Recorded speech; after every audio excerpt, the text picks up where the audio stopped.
está en la línea con nosotros a esta hora de la mañana el economista Fausto Ortiz, ex ministro de Finanzas, a quien lo saludamos. Economista, muy buenos días, bienvenido, ¿nos escucha? ¿Y cómo están? Buenos días, saludos cordiales a ustedes, Carlos, Johanna, y a la gente que escucha su programa. Muy bien, economista, qué grato tenerlo acá en los micrófonos de Caché Noticias.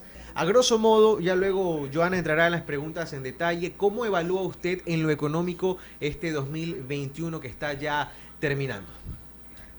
Sí, en lo económico quizás lo más importante es el tema de la vacunación. Tiene que ver con la posibilidad de haber acelerado el arranque en el proceso de apertura de la normalidad en el año 2021. La población se siente más tranquila con el proceso de vacunación que lo terminó eficientemente el presidente Lasso, cumpliendo su oferta de campaña de 9 millones de personas vacunadas en 100 días, que sonaba imposible, pero afortunadamente en la gestión adecuada, coordinada con el sector privado y el sector público, pudo dar éxito a este programa. Luego, en la parte económica, siguiendo acá, la reactivación económica está todavía un poco a espera. Fue un año interesante por el tema de la subida de precio del crudo, que le estuvo dejando algo así como unos 1.200 millones de dólares adicionales y recursos fiscales para el presupuesto del Estado en el año 2021. La recuperación económica de los impuestos también es algo que se empieza a sentir. Ya vimos varios meses que el año 2021 pudo recaudar más que el 2020, que no era tan difícil, pero más que el 2021, que era un año el que consideramos como típico. Y veamos el mes de diciembre que está terminando, escasos 4 días de recaudación. Ya hasta el día viernes íbamos en 1.144 millones de dólares de recaudación en este mes de diciembre, que es más de lo del año 2020, más de lo del 2019, y seguramente va a ser un año récord en recaudación en impuestos, lo que nos dice que la normalidad empieza a llegar a la casa, ¿no? Entonces sí podríamos catalogar a este 2021 como el año de la reactivación económica. No hay reactivación porque el año pasado tuvimos una caída del 8%, este año un crecimiento del 3,5%. Reactivación hubiera sido si hubiéramos llegado a un crecimiento del 7,5% para equilibrar la caída brusca, como le está ocurriendo a Perú, que cayó 10 y crece 11, como le ocurre a Colombia, que cayó 7 y crece por ahí mismo. A nosotros nos está todavía permitiendo un ligero rebote para ubicarnos un poco más cerca de lo que estuvimos en el año 2019, que en realidad es el 2018, porque ya el 19 el crecimiento fue 0%. Entonces, es un año que hubiéramos esperado que crezca más la economía, que alcance más rápido el nivel previo de la crisis, pero al menos crecimos más allá de la expectativa de arranque, que era 2,5%, y quizás que crezcamos entre 3,5% y 4% en este año.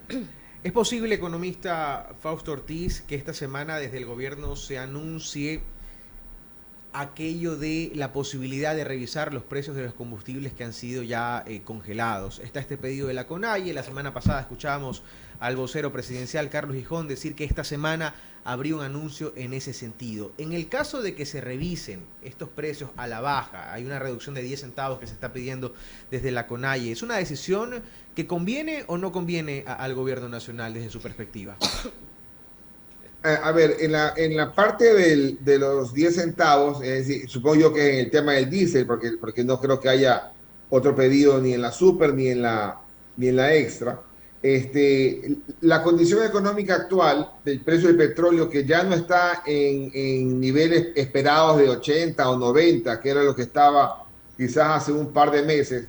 Hoy día estaba el precio del petróleo mucho más estable, niveles de 75, 70. Entonces, poder bajar ligeramente ese precio podría no ser tan impactante. Sin embargo, eso es más político que económico, porque en lo económico el 1,90 que está el precio del diésel ahora sigue siendo subsidiado, sigue estando en un nivel por debajo del precio que podría ser el precio que no tenga subsidio, que seguramente estaría en 2,20, 2,30. Entonces estamos hablando todavía que el nivel de precio actual estamos, digamos que fueran 40 centavos por 1.300 millones de galones que se consumen de diésel al año. Estamos hablando de más de 500 millones de dólares en subsidio de combustible. Esa plata, ojalá los sectores indígenas dijeran que esa plata adicional que se ahorra el subsidio, esa plata entonces pudiera generarse hacia un sector más crítico, vulnerable, desnutrición o algún tipo igual de ayuda a las comunidades indígenas o el tema de social. Y no simplemente decir queremos seguir desperdiciando la plata, queremos seguir quemando combustibles, afectando el bolsillo del fisco, afectando la naturaleza, sino más bien es mera politiquería, ¿no? Economista Fausto Ortiz, ¿cómo está? Buenos días. Joana Ramos le saluda. Gracias por estar aquí en Caché Noticias. El presidente de la República, ha cumplido algunas de sus ofertas de campaña, entre esos el incremento del salario básico a $25 este año, la eliminación también del impuesto a la salida de divisas. Pero en este último punto, una eliminación paulatina, hay que decir, ¿no? En el 2022 será de un punto. Esto sería cerca de 250 millones de dólares menos. Se cumple así con una oferta de campaña, pero ¿de dónde sacar ese dinero que ya no se va a recibir? Sí, a ver, varias cosas, Johanna, ahí. Primero, es cierto que en condiciones normales, un año de impuesto a la serie de divisas es más o menos unos 1.200 millones de dólares por año, ¿no? Para hacer la división fácil, pensemos que son 1.000 millones, que un punto es 200 millones de dólares. Pero como el gobierno lo ha hecho gradual, no va a perder los 200 millones en ese ejemplo en un solo, de golpe en el año.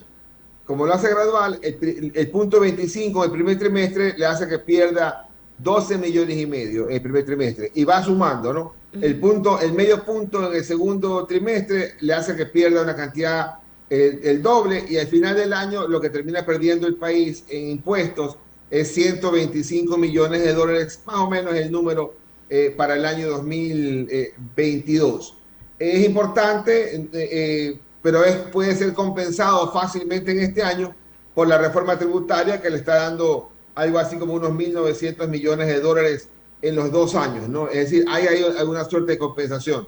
La gran apuesta es que seguramente esa baja de la salida de divisas a mediados del siguiente año, a fines del siguiente año, pueda traducirse en aumento de inversiones, en algún tipo de respiro cuantificable en el tema de inversiones, porque el tema de la bajada gradual por el precio en las importaciones, que pueda traducirse también en precios más bajos para el consumidor, no se puede ver sino hasta también fines de este año próximo, porque buena parte de lo que compremos en el año 2022 va a estar afectado por el año actual que tiene aranceles altos y que tiene impuestos la salida de divisas todavía alto, ¿no? Ahora, ese colchón de la ley de desarrollo económico es suficiente, porque ahí estamos recargando entonces lo que vamos a dejar de recibir por el ISD, lo que el gobierno no ha cumplido en reducir el tamaño del Estado, y lo que se tenía que cumplir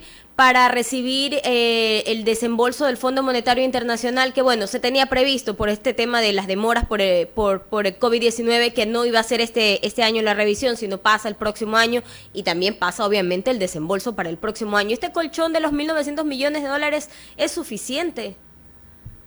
No, no es suficiente, porque los 1.900 millones tienen un componente pequeño permanente, que es la parte del impuesto a la renta, que son 600 millones de dólares adicionales de recaudación por el impuesto a la renta para las personas que ganan de $2.000 para arriba, y tiene una parte temporal, que son estos impuestos patrimoniales a empresas y personas, que más o menos puede darle al gobierno unos 1.300 millones de dólares en 2 años, ¿no?